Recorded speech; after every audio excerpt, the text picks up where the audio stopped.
Welcome to the Land&LEGACY podcast. This is your host, Adam Keith. And Matt Dye. And we have another special guest with us. Mr. Zach Shermer. There we go. Did he Mr. say, Zach. I thought it was Skirmer. That's what the truck always says. When we call him, it says Zachary Skirmer. Zach has joined us this evening for the podcast, the Habitat and Land Management podcast right here on Sportsman's Nation Podcast Network. And we are going to have him join us a few more times. And basically, as we continue down this little venture in the podcast world, there may come a time where Matt or I cannot make it. And so Zachary is going to step in.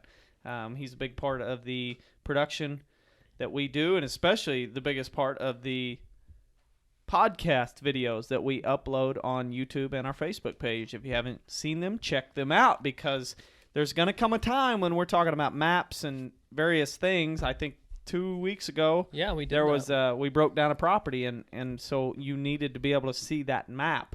So this allows you to do that. Zachary takes the bull by the horns on that.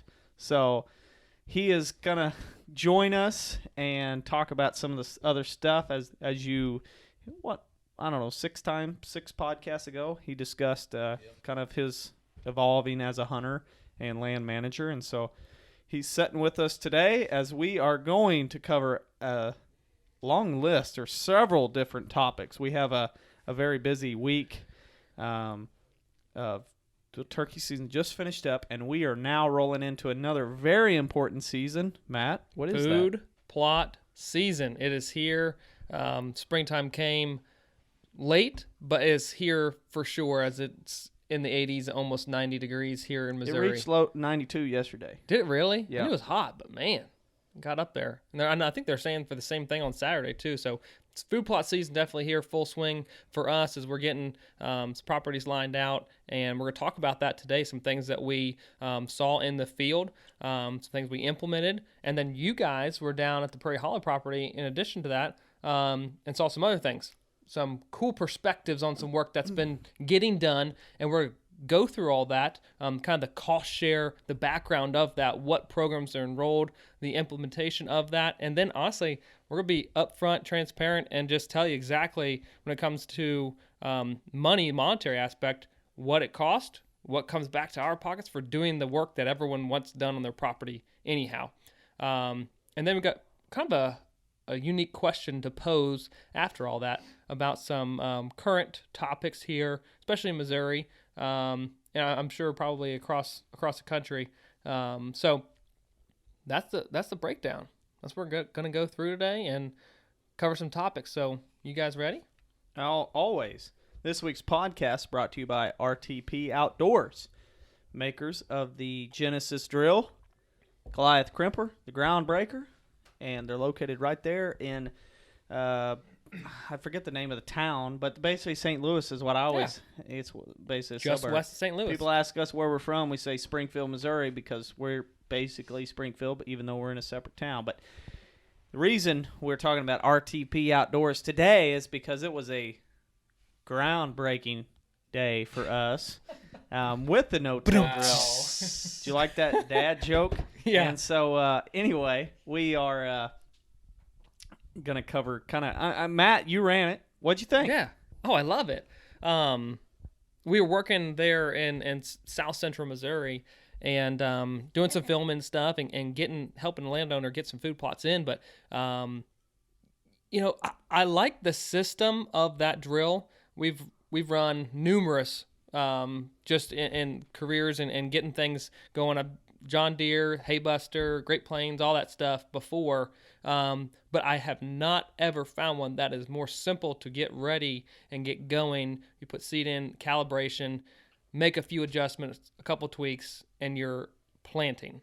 And it's very, very simple. Yeah, absolutely. It's one of the, it is the most simple drill I've ever used. And the greatest thing for me about it is the fact that hopefully you can have a tractor to use this benefit of it. But it's a 3-wheel or a 3-point hitch setup. You can get the hydraulic wheel kit if you want, but I just love the simple fact of taking that 3-point hitch, lifting it up, spinning around, dropping it back down, and taking off. It saves you so much time. And if you're a person who has been able to plant with a no-till drill in the past that has been, tongue mounted, you are saving so much time by switching and going to this type of setup. Turnaround time cut more than in half. And then again with that calibration system, and you don't have to be extremely knowledgeable of or have past experience of calibrating a drill to get this. Like, they outline it very easily. You don't have to crunch a bunch of numbers, but you still, even though it's super simple to do, you can still be extremely accurate. That's the thing. Like, you don't sacrifice accuracy in your seeding rates with the system, with the Genesis, but it's just simplified. Yeah. We rented drills in the past, and I swear sometimes those things, it's like you've got to have an engineering degree just to get it set right. There's this knob, those knobs, and then you tweak this one and you go back to that other one. There's a lever here. Yeah. There's a depth here. Right. So this was my first experience seeing the Genesis, and that was simple. Wasn't it? Three major... There was, all in all, there's three things basically to adjust. And one is the depth of what you're planting, half inch, inch, and 2 inch. And those are simply pins that you move and slide into the next gap or the next hole to adjust that. Self-explanatory. Yeah. Very, very self-explanatory. There's a gate opening that's got a knob on it, and then a lever. You basically have 0 is closed, 1, 2, and 3. And you get progressively larger, just depending on whatever seed, if you have corn or sunflowers, you're planting that, you go on up to 3 for that, to allow for the larger gate opening for that seed to cleanly drop through the seed meters. Okay, so there's that one setting that you have, and then you go to the other side of the drill, and there's another. This is pretty new to the Genesis, but it's a V clutch system, and it's got gears with the right ratio in there, and basically you're adjusting, I guess, the ratio of those gear systems to, you've got the gate opening, and then now you're doing the metering system, how fast and everything that seed is dropping, and the rate in which it's dropping. So it's just a knob, though. Yeah. You have 0 and then basically it's 1 through 10 on that meter, and they give you some suggestions to start with based on your seed size, whether it's wheat, clover, soybean, or corn. Just give you hey, if you want to start out at 50, make these adjustments, put the gate at this, the V clutch at this, simple tweaks of those, and then you calibrate, see how accurate you are, and then you make the tiny adjustments from there to just dial it in that much farther. Yeah, and make sure you read your manuals, because was it on the manual where they give you seed rates and the calibration? Yeah. Yep. Make sure you read those manuals, because you could be wasting seed or not seeding enough, but it's very helpful too. But yeah, it was just, and another thing, you've got it on the notes. I don't want to take it from you here, but hit it. At our farm, we usually don't have that thick of a thatch in our fields. Right. We spray pretty heavy, and we've been guilty of disking our fields before. So get off this podcast right now. So there's not as much cover, and even the ones we've rented, you see the drill lines right through the dirt. Right. But the thatch at Granny's Corner there today, whenever we were seeding, it was thick. I didn't feel like I was walking on dirt. You're walking on top of thatch, and you could see where the cuts were through the dirt, and you could see the seed right in the dirt there. Yeah. Oh yeah. That's the thing. With that 3-point hitch system, you're able to put as much pressure, all the full weight of that drill, and it's built. It's a stout drill. So that weight, everything is just driving those cutting wheels down into the soil, opening up a furrow and dropping the seed in. And again, we're talking 3-4 inches of dead grass. 2,560 60 pounds, I believe, is what it is, and then the weight of the seed. Right. So however much weight you put in the hopper. And, for smaller tractor guys, 30 horse or lower, they probably need to think about the wheel kit or a ground breaker or even the Genesis 3. But for that tractor, that was just the perfect little setup. And, I think they said you need to have a lift capacity on your tractor at 3,100 pounds. So right. Kind of keep that in mind if you're in the market for a no-till drill. You've heard us talk so much about ways to plant food plots and preferred ways, and we've always said planter no-till drill is the preferred way. Mm-hmm. But we understand. I mean, there's been a large portion of my food plot life career, if you will, that I didn't have that ability. So it is nice to step it up and be planting with that.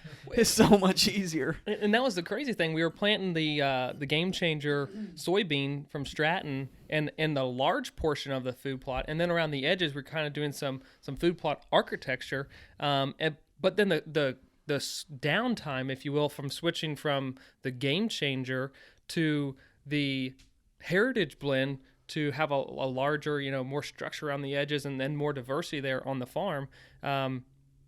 It took me 20 minutes maybe to get finish draining the rest of the seed, because it's got a nice calibration tray. You open up those gates wide open, it drops down. So that's a breeze.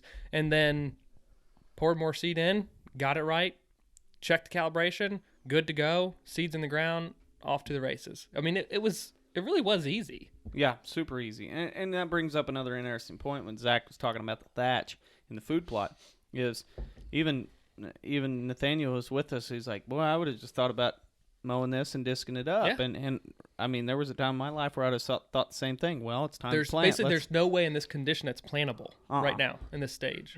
And I mean, you looked at it. There was a little bit of woody species coming up, and there was a lot of fescue and other grass just standing there, and we were planting right through it and still getting great seed to soil contact, just a half inch to an inch deep into the soil, and that goes with exactly. And then, but the question is, okay, why not? Well, here's why.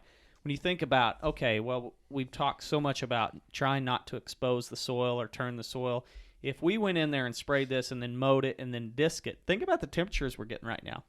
We're getting low 90s, high 80s, bright sunny days, a lot of wind because it's still, I mean, we're still in spring, and so we're losing soil moisture so quickly. Another thing that would try not to do is burning that off. Well, you could do that and clean it up to ensure, and I say that in air quotes, to ensure you get better seed to soil contact. But one of the problems that might happen with that would be there's already some invasive species in that seed bank, with Sericea lespedeza being the target number one. So if we do that, we burn that off, we're removing, as Gabe Brown, you can probably call him famous farmer by now in North Dakota, as I coined the phrase, armored the soil with basically the thatch of the grass, is we're not allowing the soil moisture to leave. And so if we burn that, we're now taking away the armor, and then we're exposing that soil to new weed seeds to grow. And a lot of times you burn, you're going to get a lot of Sericea lespedeza when it's already established in that area.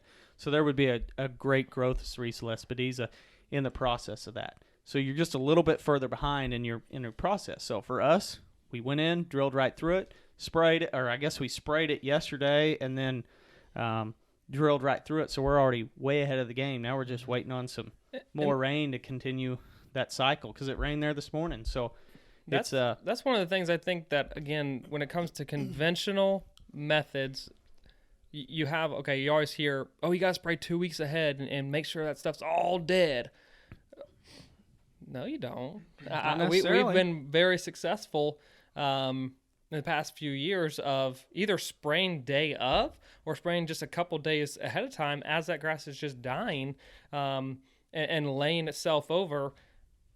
That's when we're planting. It doesn't have to be just a absolute dead doorknob, like brown. Doesn't have to be that while you're planting. One of the biggest things I see whenever we go back in time where we would spray 2 weeks ahead of planting was, by the time we rolled in there to plant, that cover crop or whatever was growing had already broken down enough to where when we drilled right through it, it laid it flat, and it was already in the ground. So when we had fresh seeds growing up, say it's soybean, they're exposed. They didn't have that protection. So if you have a little bit of still green or living structure, stability in that plant, it's going to be standing to protect those young plants a little bit longer. I totally agree with that, and that just the timing of it, right? You're protecting that young, the very vulnerable seedling as it's growing and germinating, sprouting out above the ground.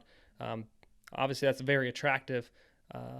But with that thatch that is not just laid flat against the ground, it's protecting it for a much longer period of time to get a bigger root system, to be able to tolerate browse pressure just that much longer. And the other thing, even if you were to go in and drill prior and then come back and spray right after that, like today, because you have those packing wheels and they're 2-3 inches wide, you're getting a lot of that grass or vegetation that might be in the field, cover crop, whatever it is, to lay over itself. And then if you were to turn and spray, you have more surface area for that herbicide to adhere to, if unless it was, I guess in comparison to it standing straight up.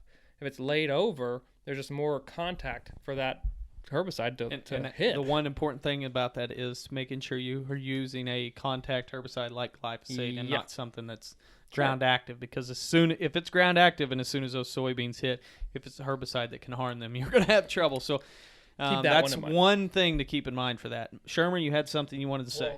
I was just going to say one of the plots that you planted or that you ran the Genesis through was just that. It was the sprout of the winter wheat, right? And it was almost knee high, shin high, somewhere in there. And just running that right through it, it just laid it over. Right. It almost looked like it was disced, but the dirt wasn't turned up. It was just laid over, and the seed was just planted in there. So and there's some kind of a visualization, I guess, of what you did. Exactly. Yeah. To me, it laid it over, and some of it stuck up about 40 at a 45-degree angle, and since it had only been sprayed yesterday, it's still going to try and stand up slightly as well. So, yeah, exactly. And it almost serves as it's like a little roof. To me, I think of I think it was Braveheart when they're like waiting for the guys on the horses to ride in, and they waited, and then they grabbed the spears and they stuck them up at like 45-degree angle. It's almost like a little spear to protect those young plants. So either way, keep that ground temperature much lower too. I mean, if you have exposed soil, go out and test it. Go out and seriously stick a thermometer in there and then compare that to something that is continually shaded. You will see a very large difference in the soil temperature. Soil temperature is huge in germination and then preserving soil moisture and everything. So it changes things. It's a different, honestly, ecosystem or a different environment for plants. As we've always said, that's the most preferred way, and the reason for that is you have a much better chance at survival and success by doing that. There's a lot less room for error, and so today, even though we are reaching warmer temperatures, we're not as sitting here doing our best rain dance, asking for it to rain tonight or tomorrow or the next day, knowing that if we'd have broadcasted the seed, we would be doing that, hoping for a rain. And so that's one of the biggest advantages of using a no-till drill. So anyway, food plot season is always, it's a fun time. It's a busy time. It's a busy time, but it's like one of those things. I'm already exhausted after turkey season. Then we roll right into it, stick with it, right? We roll right into food plot season. It's like, by the end of this, I'm like zombie mode. Yeah. But either way, it's like you've got to do. I wouldn't say you've got, but to really increase your chances, you can add these spring food plots to the mix and establish some of those grains for not only the deer but turkey and wildlife as well. So it's something we're going to be doing over the next few days. We've got the Heritage Blend in the ground up there. We're going to finish up food plots on the home base, Praire Hollow property, family farm, and put the Game Changer beans in. And then I'm excited to try some of those. You know who's been hounding me lately? My grandpa about the planting, boy? The quail mix. Oh, yeah. Because I told him I'd plant his garden. In his old garden, he's 93. I don't think he's planted a garden several years, so it's just a portion of his yard that's just he has to mow. And somebody saw a big old covey of quail in his yard last winter, and so he's like, I mentioned it to him. He's like, yeah, let's do it. So I'm gonna plant the royal flush right there in his yard, so hopefully we can bring some quail in. And he's a Keith boy, so I'm sure he loves those quail.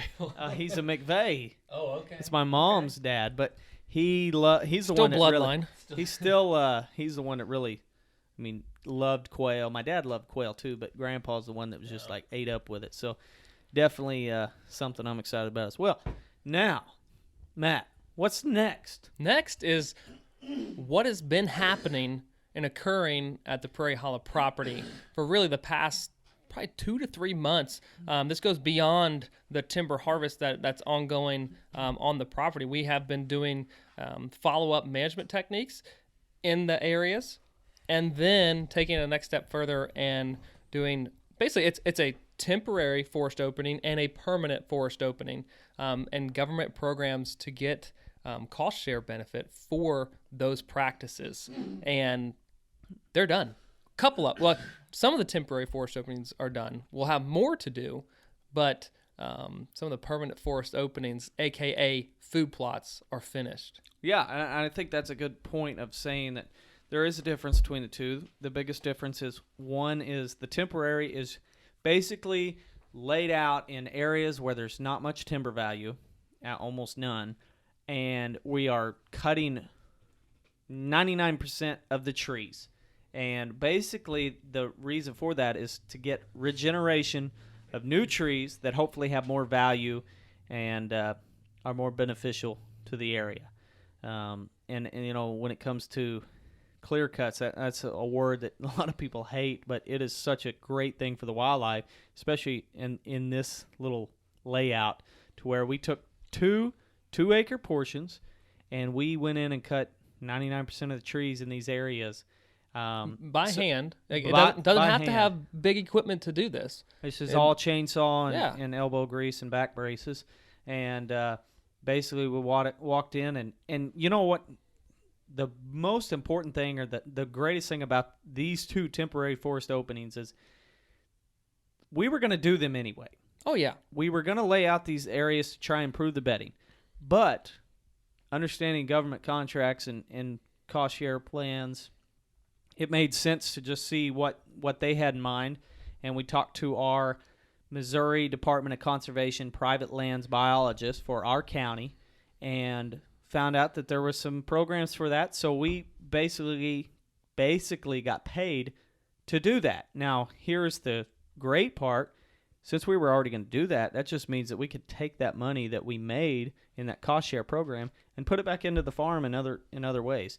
Maybe that's to pay for more food plots, more water holes, more redneck blinds, and more tree stands. Whatever it is, we now have that money that we were going to for something that we were going to do anyway. Yeah, right. We were going to do it, but not get the additional benefit of a monetary aspect of things, just the habitat benefit and the hunting benefit. Because again, you know, these are temporary forest openings, but they're in specific areas. Okay, yeah, the timber's not of great value there, but they're in areas that are going to put deer in places at sanctuaries that we're not going to be bumping, that are going to be leading them to and from some of these other permanent forest openings, and places on your family farm too that are already existing food plots. Yeah, and I think great. You know, the greatest thing about it was we put them on slopes where it was a west-facing, basically a whole west-facing ridge, but due to the kind of change in the roll, some of them are north and some of them are east, and even south-facing slopes, and so it's a great thing because we put these in areas that we couldn't hunt before because of the access and just it's hard to hunt. But we stuck one of them so close to the boundary, basically at the bottom of a bluff. So a lot of benefits here. We cut out 2 acres right off the crest of like a 15-foot elevation change to where there's huge rock outcroppings and almost a bluff in certain spots. And so we cut that out. So now we have this awesome view of the bottom fields to where during the spring, it's a great place to listen for turkeys. It's a great place to scout. And as we convert these bottom fields from kind of mediocre pasture to more of a summer annuals or winter annual rotational graze cover crops, we're going to have more deer going into those bottoms to where we can sit up top and never disturb them and watch those fields. Get the intel you need. But then the other beneficial part about it is that now it's a great bedding area, but how do you hunt a bedding area? You got to get there before they're coming in the morning. So ideally you slip way around and slip in. Well, we can slip through the family farm and put a redneck up on that blind or up on that bluff to where deer are out in the bottoms or wherever they're at. And as they work their way back to that big temporary clear cut, we've slipped in and we're just sitting there waiting for them to come to us. So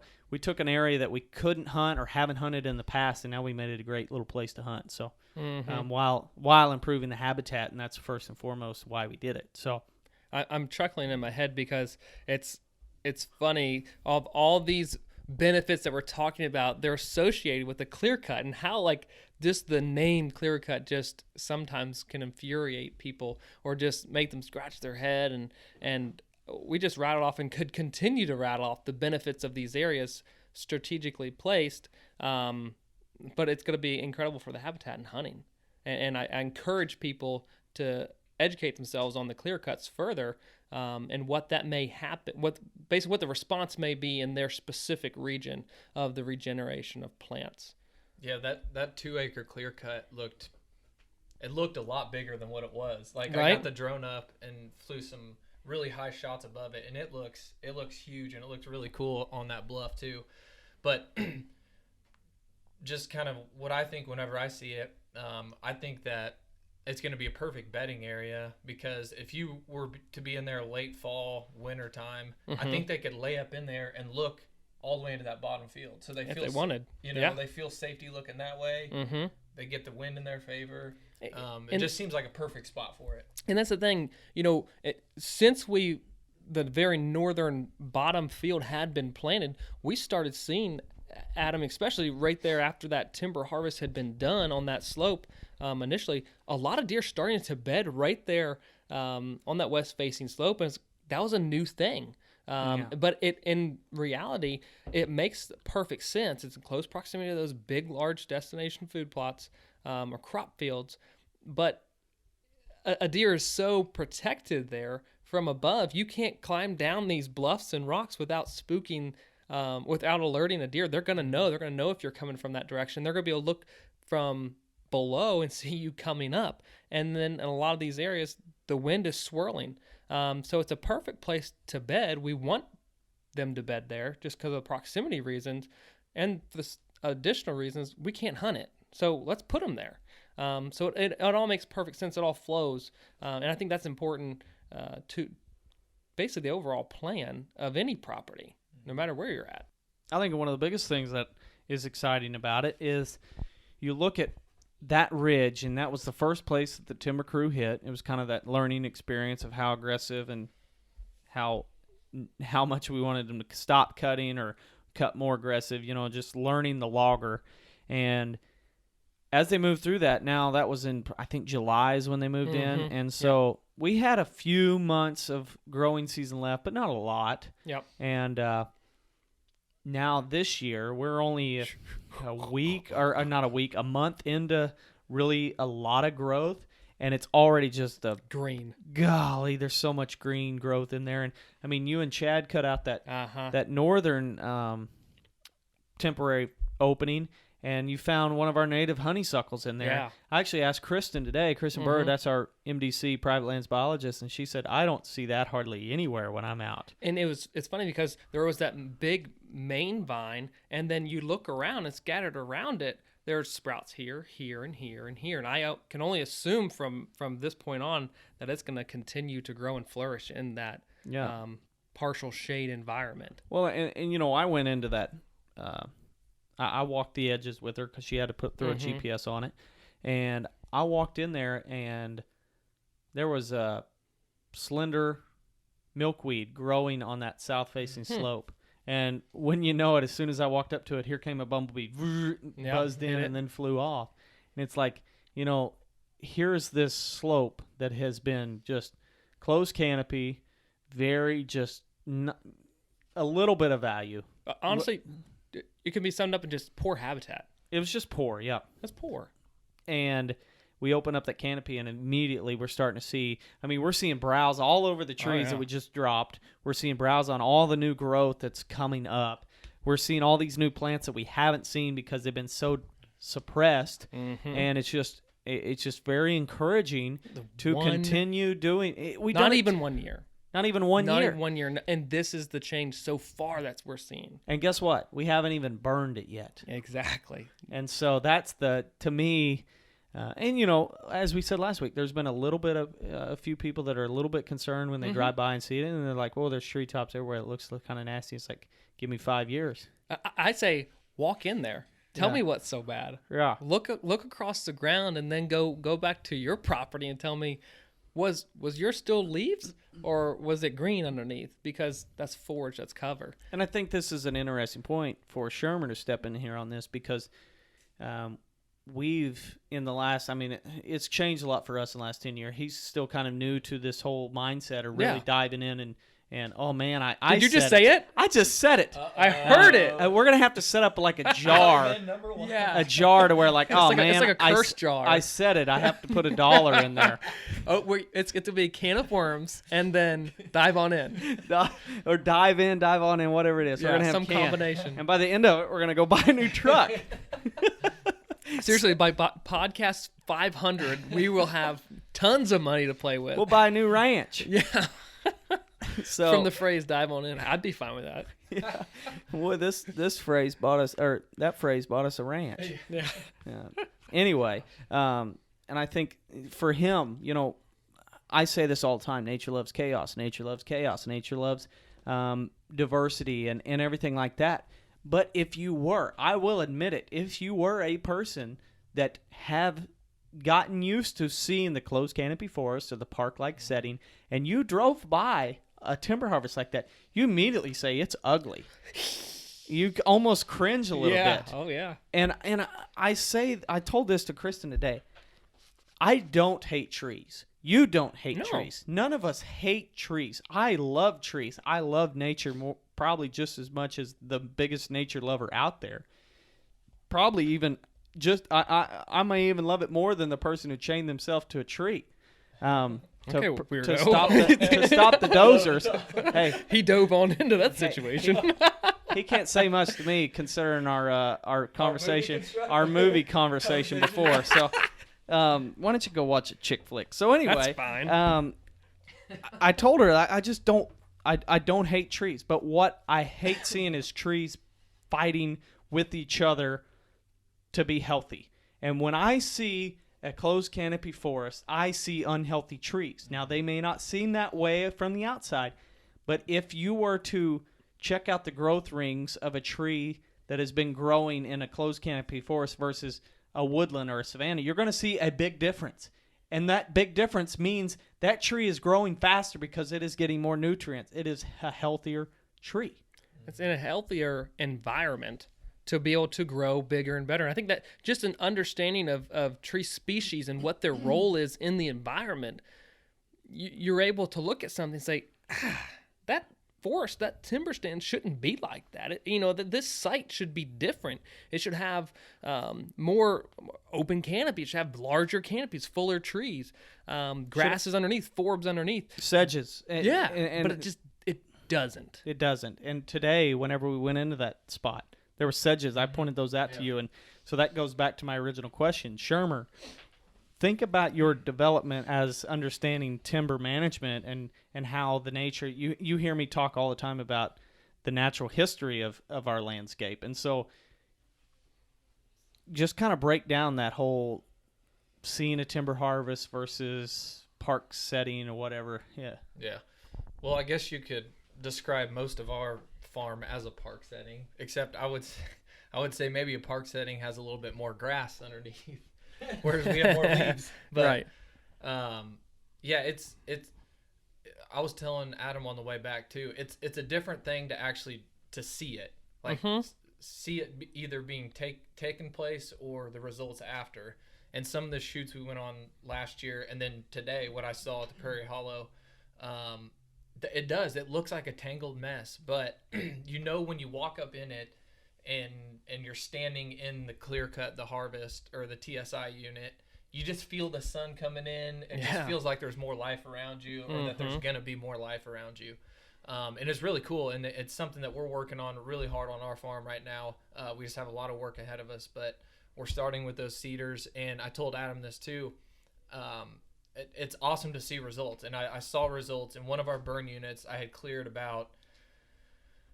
probably about an acre. Me and my dad had cleared about an acre of cedars. Yeah. And in that burn unit where it's not been opened up. During turkey season, there's birds have been hanging out there. I was chasing them, and I sat up against a tree, and I was like, I'm going to get picked out here because there's nothing. It's right. Black dirt and trees. Mm-hmm. Like, there's soot and trees. And then I walked to get on those birds. But anyways, I walked to that cedar thicket that we had cut, and it's just lush green grass in that one area. Mm-hmm. And I remember even, like, whenever I was cutting it. Where it had been nothing underneath those. Yeah, just a monoculture, just straight cedar. And it was hard to walk through. Like, it took a long time just to cut that little bit. Right. But, man, even after, like I was saying, after I cut it without any burning and nothing, it just felt different in that area. The sun was there that it probably hadn't been there in years. Yeah. The ground's like, wait, what is this warm thing? So, yeah, it's just cool to see. And I love seeing it because it just inspires me and my dad more just to go out and do it to our farm. Sure. Well, and that's the point, of why we started the QMA branch in that area, is to not only bring more awareness just to deer hunting, heritage, and everything, but is to do field days and get people who may listen to the podcast or may not, or just read about this stuff. And, they just don't have that, in the setting, personal, I'm seeing this, seeing is believing. I'm not in the field seeing these changes happen like you have been, and you were there today to see it and witness it. So the Praire Hollow property and these field days through the branch is going to be that opportunity. And we're excited about that. Yeah, that's good, man. Yeah, expose as many people as you can because right. You can agree with it all day, but until you see it, you're like, oh, I get it. That for me at least. Some other people might be different, but that right. Was, I think we talked about it, joked about it. You get like a lot of head nod stuff like in the podcast. Yeah, I can agree. I can agree with what they're saying. I'm head nodding. That's okay. Conscious thinking not to do that. Keep head still. Yeah. I am agreeing with you inside though. Yeah. But seeing is totally believing, and that full picture it just comes so clear when you're a part of it. So that's why I got, in the field visuals representations, like it's like the aha moment. It's more than just the light bulb, because the light bulb's already gone off as you're agreeing with maybe what you're hearing on the podcast, whatever. But now it's like revelational, hopefully. It's like, wow, holy cow, this is so different. Oh, totally. And when you see that green, and then you see all the browse, and then you see all the diversity within the green, it's very encouraging. So going back now, we talked about the temporary forest openings, and basically to give you kind of the rundown is it goes anywhere for our county $250 to $300 an acre. And that's, so, you do the math on that. And if for us, this has been the huge benefit, we're doing the work ourselves. We're not having to pay anybody. So either we can take that money and put it in our pocket like we were the hired labor, or we can then take that money and go, oh, we need a new chainsaw, or we need to go buy this equipment, or we need to, we want to buy more food plot seed or fruit trees. I need more trail cameras. We need more trail cameras. We now have that money available, and we've improved the habitat, but use that money to help us down the road. And for us, it's always been about, okay, well, let's just put it back in. How can we put this back in? Because it's a hobby. It's fun. It's an investment. It's an investment. If you're a financial person, it's just an investment. I know your minds probably are going there, but just keep putting back in, because the result will be so much greater down the road. And I look at it, I'm like, it's like, this is now my hobby. You and I talked about it on the way back. Sherman was like, I don't fish hardly much anymore. I don't play golf anymore. I don't go spearfishing and scuba diving much anymore. I go to the farm and work the ground, or just work on the land. And so this is just fun to me, and to actually somehow find a way to make some money on it to then do more. I'm encouraging everybody to do that. But don't let that stop you to where, well, if I'm not going to get paid, I'm not going to do it. Do it anyway. But try to find these little advantages to help yourself out. Or explain to your wife, hey, I'm going to make money on the farm. That would probably go over pretty well. I had a question, and I don't know if you have the answer, but is there like a limit on how many of those you could do, or the acreage you can do? That's Great question. Very good question. So with the temporary forest openings, as I said, they're kind of designed to be put in places where there's not great they're not going to let you do this in a white oak flat where you're dropping, but it was junk timber where we were at.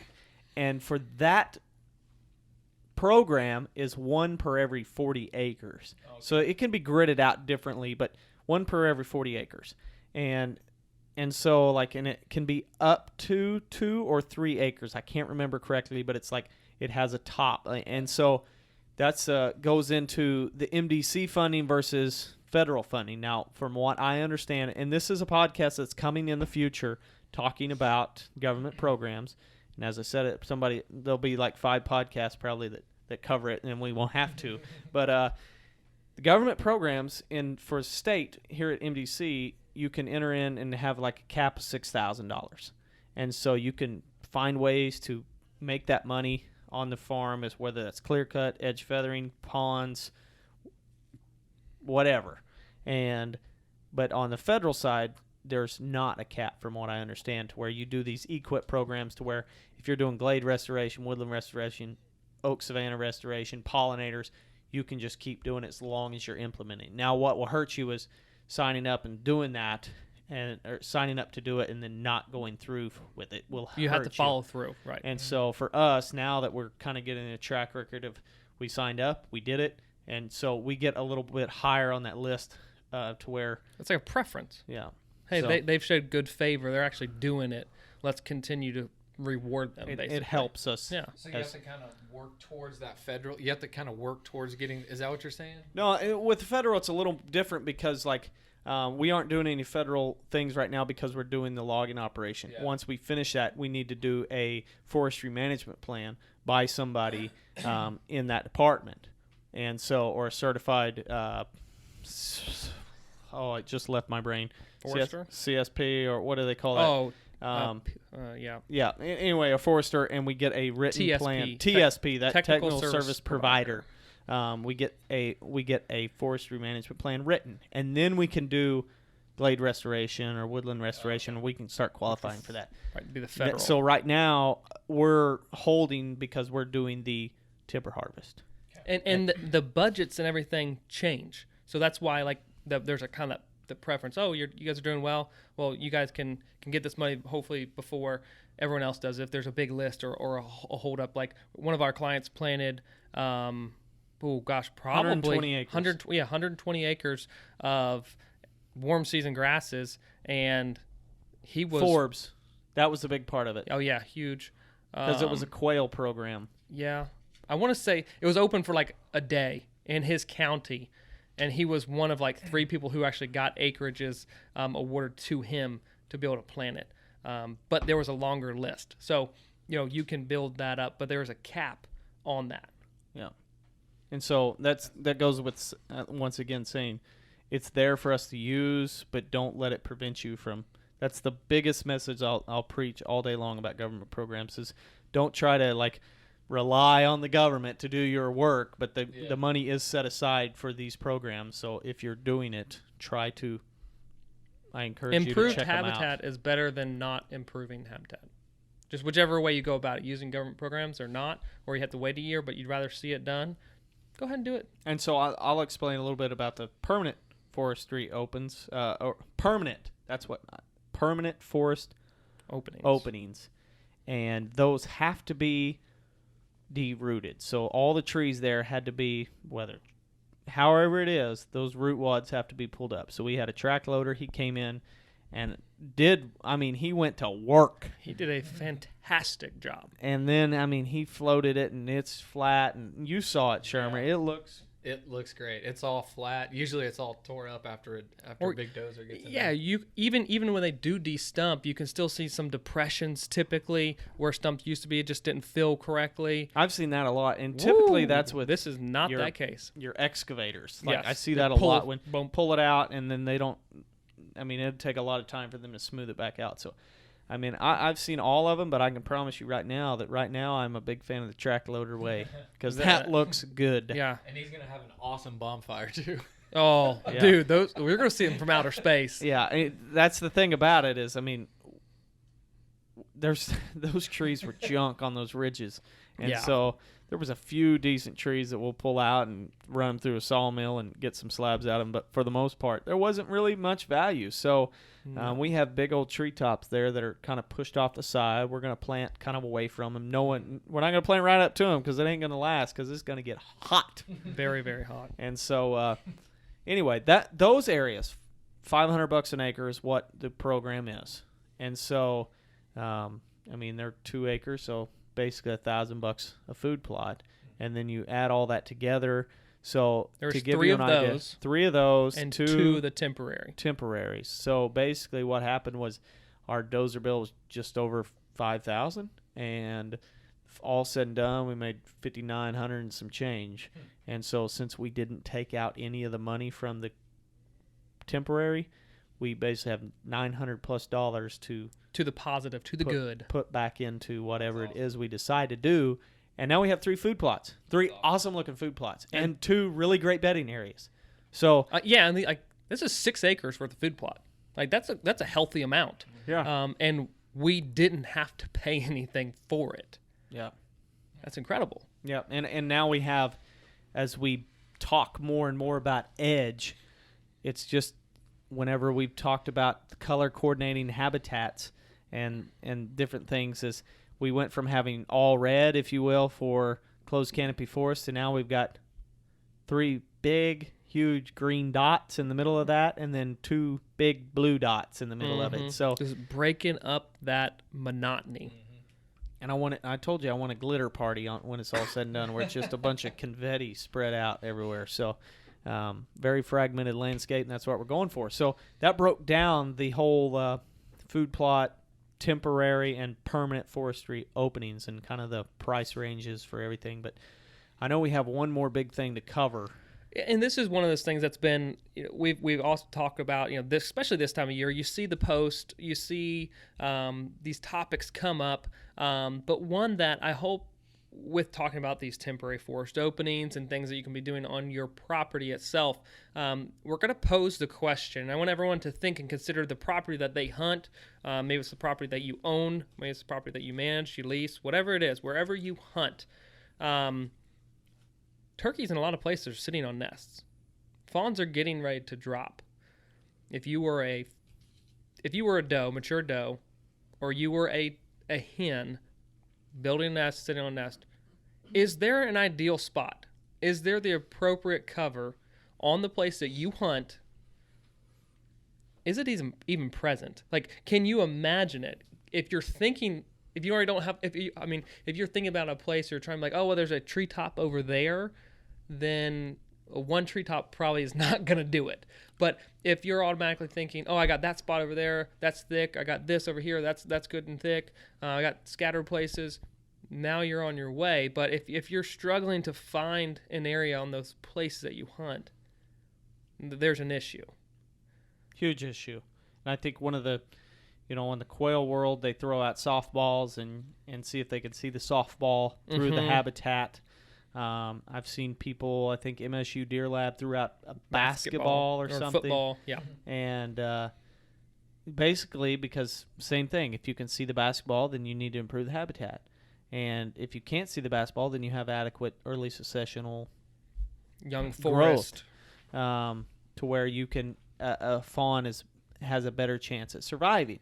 And so when you think about that, then maybe go take your kid's basketball out and go toss it around in the woods or toss it around on the edge of a field and see how many times you can see it, because there will be there's a big issue.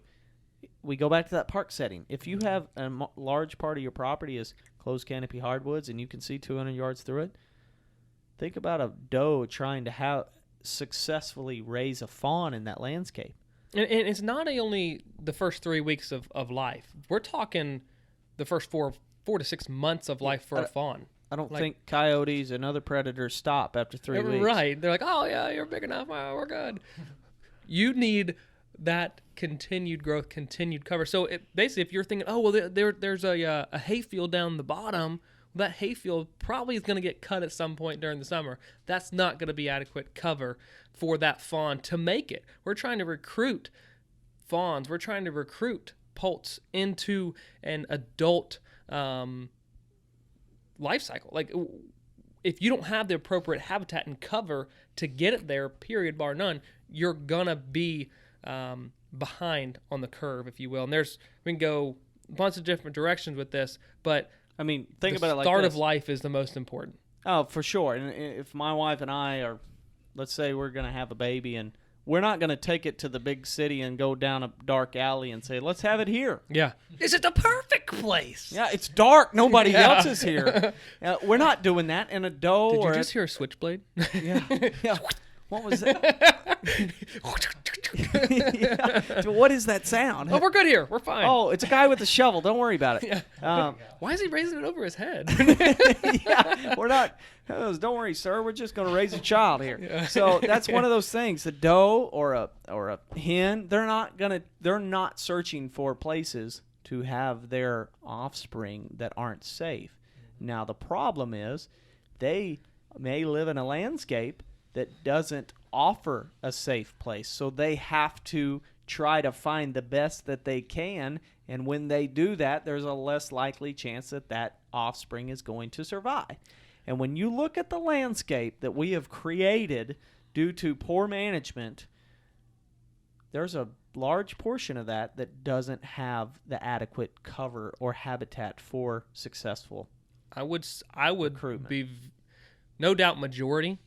And I don't want to throw out a percentage because I don't know a percentage, but we are so far behind on quality habitat to raise and grow poults and fawns successfully and in numbers that I think honestly have in the past.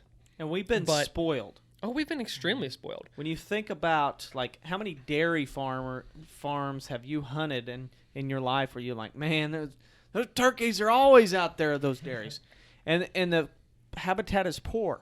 But here's the issue with that is when then we have a weather front or a season of poor weather. So let's use the last 2 years, for example. We've had massive flooding during fawning and nesting season. Massive floods. I mean, I remember a rain of 6 inches and another 11 one of 4. in 24, 36 hours. And when you have that and then top that with poor habitat, that's when you see a drastic decrease in populations. Mm-hmm. And so now we're in a little bit of a lull to where there's a lot of panic here in Missouri, especially because turkey numbers are down, and we're trying to figure out why.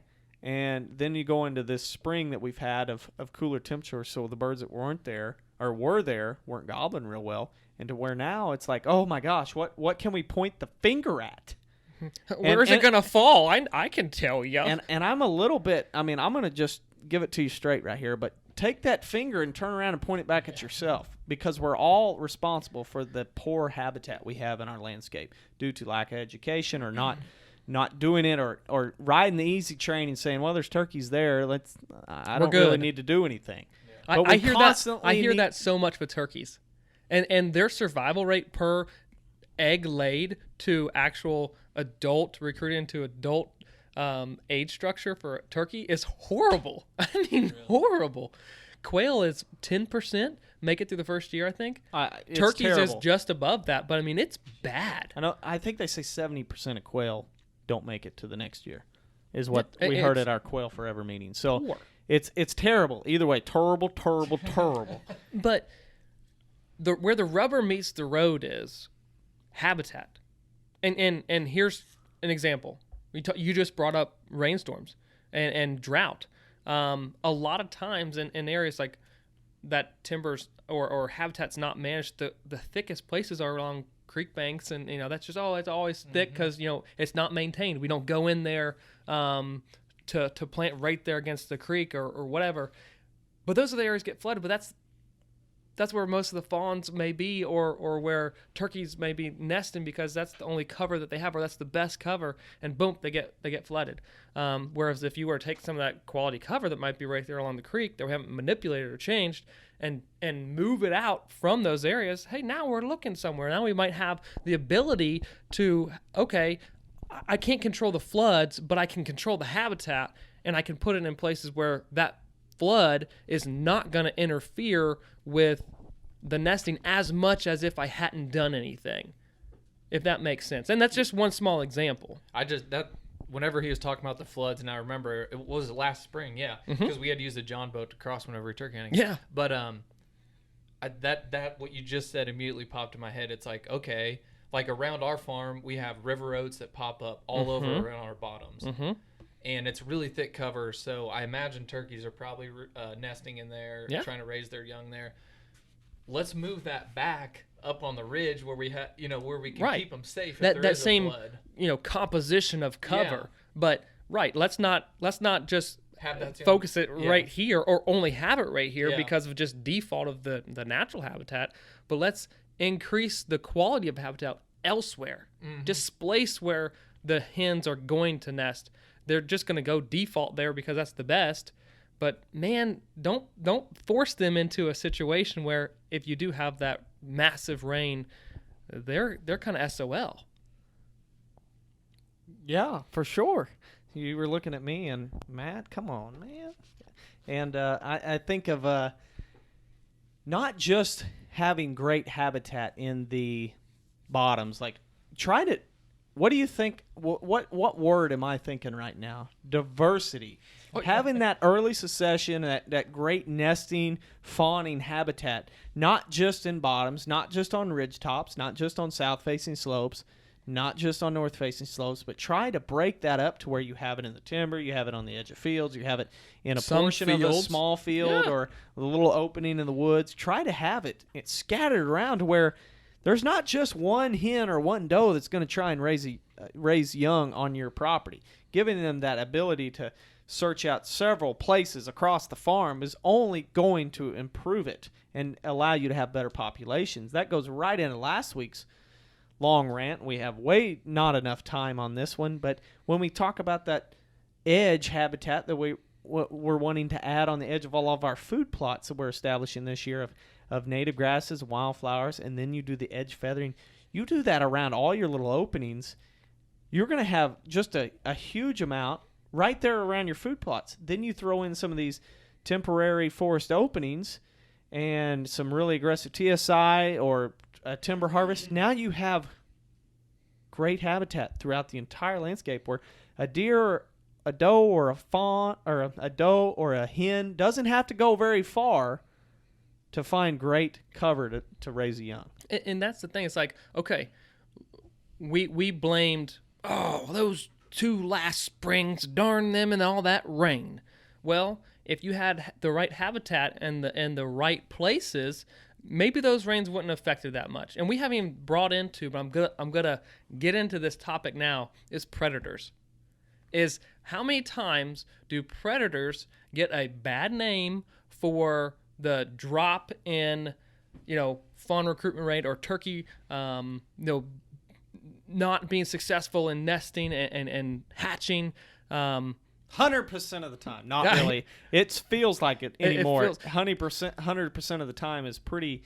I mean, I would say that over 75% of the time it seems like it. I know it is on social media. It's bad, honestly. I'm not gonna sugarcoat that. It's pretty bad. And this is why we're talking about the rubber meets the road. Is if you have the proper habitat that turkey can nest or that fawn can hide, chances are it's gonna have a better chance or a tougher chance of getting spotted, right? I mean, just by default. And then if it does get spotted, it's got escape cover around it, not just one treetop in the middle of the woods that the first coyote going to pass going to stick its nose into.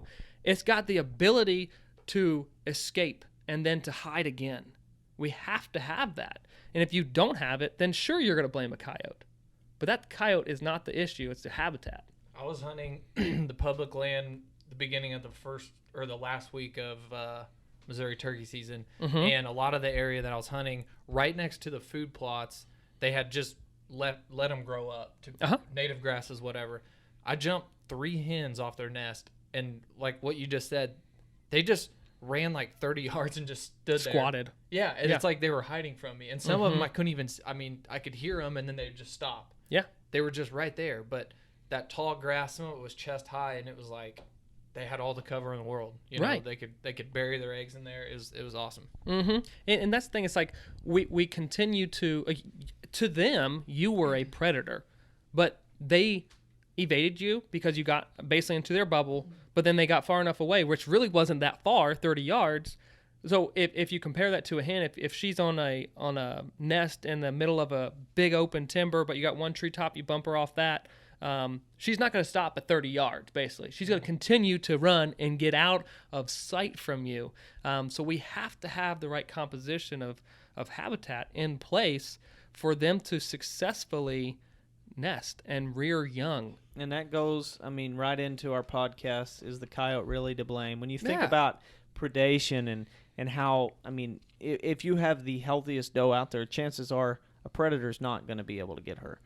And you look at historically with wolves and everything preying on these large herds of, they weren't attacking and killing the healthiest animal. They were finding the weak links, the ones that were already injured. Yeah. And it's the same way in the woods of southern Missouri. Is the deer that are injured have a better chance at being predated on. Mm-hmm. The deer that are sick, or the turkeys that are sick, there's a better chance. That's why white turkeys have such a smaller chance of survival, because they get predated on so much because they don't have the camouflage that the others do. So, and that's why poults that are in horrible habitat get predated on. That's why fawns who are in the wide open get predated on. And then you look at what else is raising young during the spring. Well, all kinds of stuff. There's birds, there's rodents, there's rabbits that are just pumping a pile of them out there.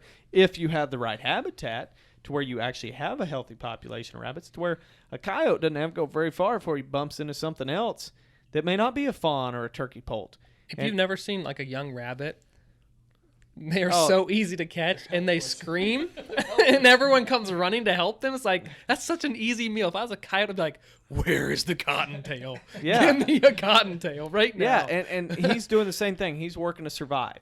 And he's a native predator that we have here. And so it's not, let's eliminate all the predators here. Now, I certainly believe that you could help your populations of prey species out by removing more nest predators, but there's a lot of research that shows that the coyote actually helps by predating on those nest predators, such as raccoons and skunks and possums.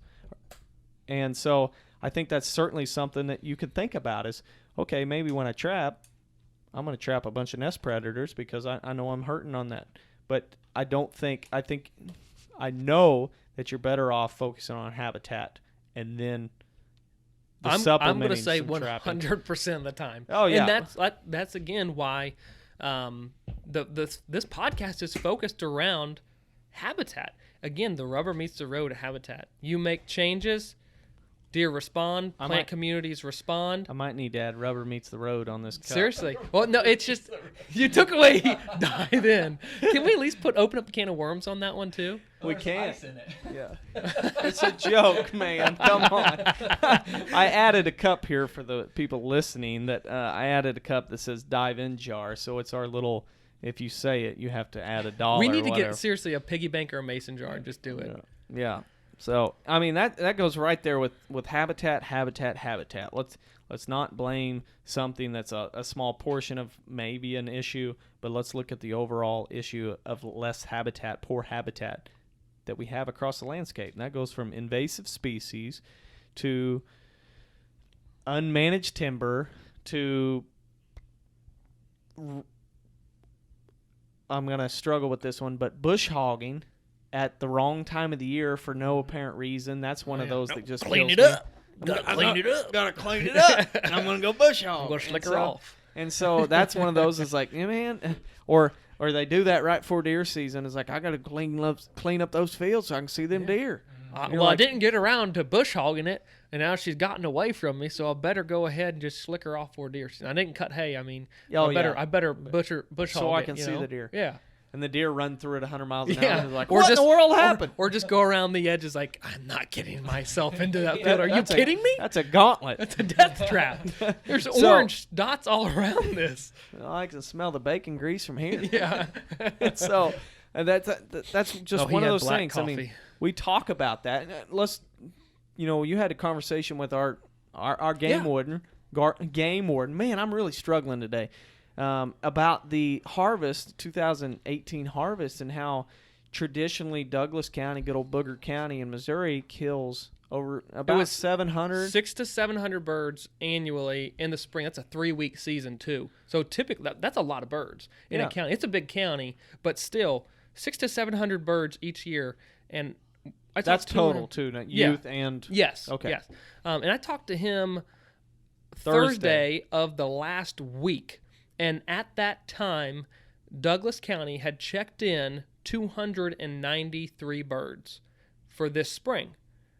And he's still estimating, there's going to be quite a few. It's great weather. Birds are starting to work. So I don't know the exact total, but no doubt it was 40 to 35% at least below average for this specific county. And then again, when we go back and look at, okay, the last 2 springs, what would be easy to blame it on? The rains that we've had, the untimely rains. No. But I go a step further. We go a step further and talking about, was the right habitat in place? Because if the right habitat is in place, or excuse me, if it's not in place, these factors are going to play much larger into your deficits, basically. You know what? The rain sucked. You know what else sucked? My habitat. Yeah. and I'm just as guilty as anybody. I mean, you look at my family farm, and growing up, we grazed the woodlots. And so there's the woodlots, we're still in this working TSI for period where we're trying to get more early succession. We're trying to get more into woodland setting where we have more habitat. But it's a work in progress. And so we're going to continue doing that, knowing that in the future we're going to have much better populations because we have more ideal habitat. And so when a rain or a drought come along, we're going to sit back and say, now we may take a little bit of a hit, but we know at the end of the day, the end of the year, we're still going to have many seasons to come. Oh, yeah. And it's just... I'm going to throw out these numbers real quick. And these were pulled off MDC's website. So there's a credible website about basically turkey harvests over the past basically 10 years here in Missouri to give a rough estimate of some changes in turkey population as well as hunter recruitment rate. So in 2003, 58,000 birds were harvested in the state of Missouri. That's the spring 3-week season. 130,000 permits were sold for that year. We get down to 2011, 42,000 birds were harvested, only 101,000 permits sold. And that's not including, the landowner permits, which is roughly around 40,000. So now we dive into 2018, which everyone knows, it's basically a down year for everyone across the state. That's representative here in these numbers. 35,787 turkeys harvested, and only 97,000 permits sold. So we're not having as many hunters, maybe because of the decrease in success or the decrease in birds, the opportunities to chase. But we go from 58,000 birds harvested 2003 to 35,787 in 2018. That's a big change. Yeah. Look how low the permits are, too. Yeah. I mean, these permits are dropping. So here's the biggest thing to learn. Habitat's almost getting worse, if we want to say that. I believe it is. Yeah. Habitat is getting worse, and we're losing hunters. Yep. Our biggest mission as a hunter is not to kill our best hitless buck this fall of 2018. Our mission is to look around and see who we can get back into the woods that may have dropped out or has not yet been to the woods. Who can we pull to the woods to get them addicted to the outdoors to where they continue to buy tags, help conservation, and get more of a love for the land. Instead of buying their food from the grocery store and not having a clue where it comes from, let's get them back into the greatest grocery store of them all, and that's the great outdoors. And once they're there, educate them on the habitat itself. managing the habitat, the right steps to take, because the conservation dollars, the tags, the license are so incredibly important, but we don't want to stop there. We'll be greedy, and we want to say, let's educate those hunters. Let's educate these landowners.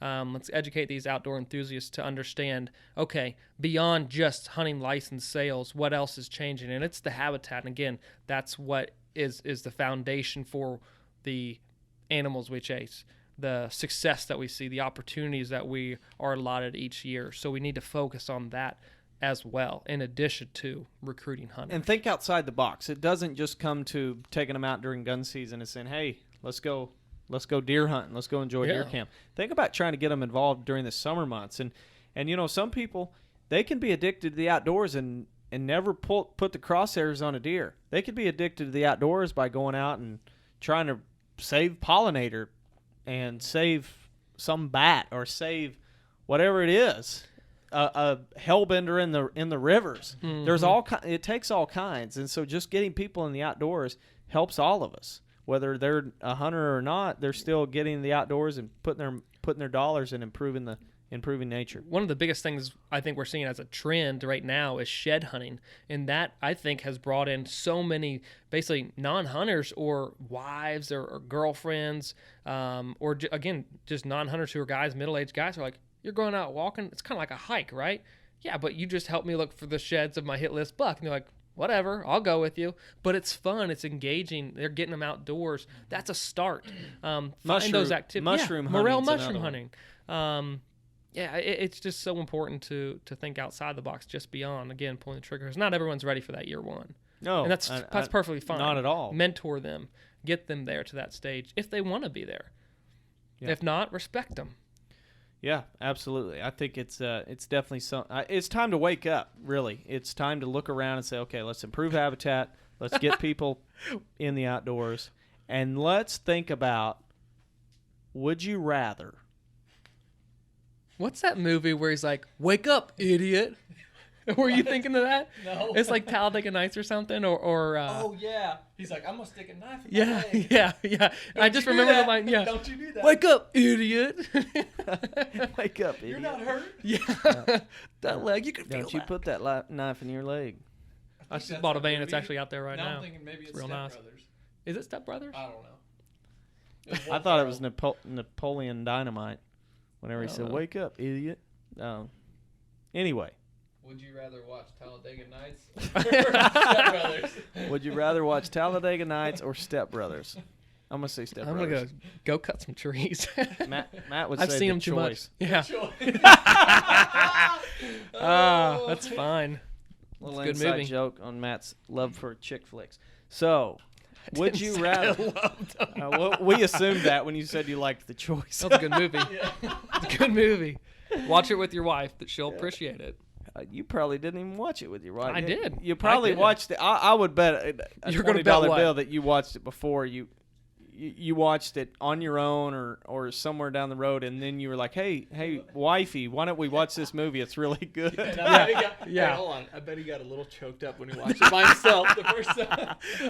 I had to get the tissue box from the bathroom first, so I have allergies. then I could prepare myself so I didn't cry in front of my wife when we watched it the second time. I knew what was coming. Get tough. You're like, it's kind of sorry. I'm a little bit of a loser. I cried here by myself. I'm gonna get my wife here next time. Babe, you're not getting choked up like I thought you would. I'm even a bigger loser. Oh gosh, so that got out of hand. That's okay. Would you rather is this week brought to you by Stratton Seed Company out of Stuttgart, Arkansas. That's something we're really excited about. Of course, we've had them on the podcast, and as you guys know, we're developing some seed blends and working with their soybeans and getting some great stuff out there. It's great price point, really quality seed, and exciting things in the food plot world. So if you don't know anything about them, check them out on Facebook and online at GoStrattonSeed.com, I believe is the right website. And they're, of course, building a website right now, or it's up, but they're trying to tweak it on their wildlife blend. So there's more things coming. If it's not there right now, it will be there very soon. Anything else, guys? Well, I know we still have the Would You Rather. Well, you don't have to point that finger at me. No, I'm saying check these out on YouTube and Facebook. Oh, yeah, these videos. Facebook videos. Yeah. You can see me wear the podcast same videos. shirt and hat every week. Yeah. He's on a rotation, actually. Yeah. Week 1, That's week why- 2 outfit. That's why I week didn't. 3. That's why I didn't wear a hat today. So I'm like, I'm not wearing the same hat. Break with the same shirt. cycle. Diversity. I need to have diversity on my head. That's right. That's right. That was probably a thought in his head. Yeah. Diversity. See, I've got red hair on my face. I've got white hairs on top of my head, brown hairs. I got diversity all over here. So, would you rather, Matt? Would you rather get a tag this fall for Montana? Oh. For Milk River whitetails? Or would you rather be in Alberta? Spot and stalk whitetails. You're a jerk. Because those are some bucket list hunts right there. I'm probably going to go with Alberta. Out of the country, not been out of the country yet. I like the spot and stalk challenge. That would be awesome. Incredible country up that way I have not obviously seen. So I'm doing that. I'm going Alberta. Good old US of A is good enough for me. I'm going to Montana. Shermer, you Give me Montana. take me to Montana, just like the old country song says. Like Canada. Not that I don't like Canada, Yeah. but it's just beautiful country, Montana. That's right. I feel like that stars and opportunity- bars, baby. that opportunity to go hit Montana is more likely than in Alberta down the road. So that's it. I mean, would I be disappointed in either one? No. Absolutely not. No. Can't go wrong. No, absolutely. All right, let's go with, for you two, a black bear hunt in Utah or a black bear hunt in West Virginia. I probably have food plots to plant. not even. I mean, that's not a burn on any black bear guys out there. Yeah. I probably would enjoy it. What am I doing? Am I sitting over bay or am I spotting stock? Spot and stock. On both of them? Both of those jokers. I'm going west. I'm going to Utah. Yeah, Utah. Just beautiful environment. Yeah, always. There you have it. If in doubt, always head west. Right. Point the truck where it says W and go. Hit That's the right. gas. So one other thing, last week we covered our breakdown on the film. If you haven't seen it yet, or the first one, go check them out on YouTube, on our Facebook page. On the website. There's been a lot of great reviews. I love you guys. Tip of the cap for all you guys that have written us reviews. I think we've had 22 reviews in the last 2 weeks. And Yeah, you guys fantastic. are awesome. It's really encouraging. And like I said, we're each week we're another week closer to apparel, and we're going to start throwing out some stickers or stickers or hats or shirts to random people that leave reviews. So keep doing it, and maybe the best one will get something real nice. Real nice. Zach, Real nice, You've Clark. had the ability to see some of these designs. Don't give it away, but just how excited are you? I won't. They're awesome. They're incredible, aren't they? Yeah, the artwork is really, really well done. They're awesome. They're really cool. And something kind of new. Yeah, it's different. You'll like them. I think everyone will like them. I keep getting it more and more excited about it. So those are coming. They're in the works. Yeah, so give us a review, and we may throw out any of that great stuff because it's the gift that keeps on giving the whole year. Am I right? What? We're quoting Christmas Vacation here, so I think you were, and then everyone was like, "What are you talking-" he was too. When I okay. said real nice. That's Okay. you were quoting and you didn't even know the movie. Good gosh, go back to the choice. All right, guys, thank you. We'll join you next week. No, see ya. See you guys. See ya. Thanks for listening to another episode of Land and Legacy's Hunting and Habitat Management Podcast. If you like what you hear, check us out at landandlegacy.tv. You can submit a viewer question right there. We're answering on the podcast. Or find us on Facebook and Instagram. Feels pretty good knowing that from the beginning of time, God has called us to be a caretaker, gamekeeper, a manager of the land. So with that being said, don't you think we should do it all for the love of the land and the glory to God?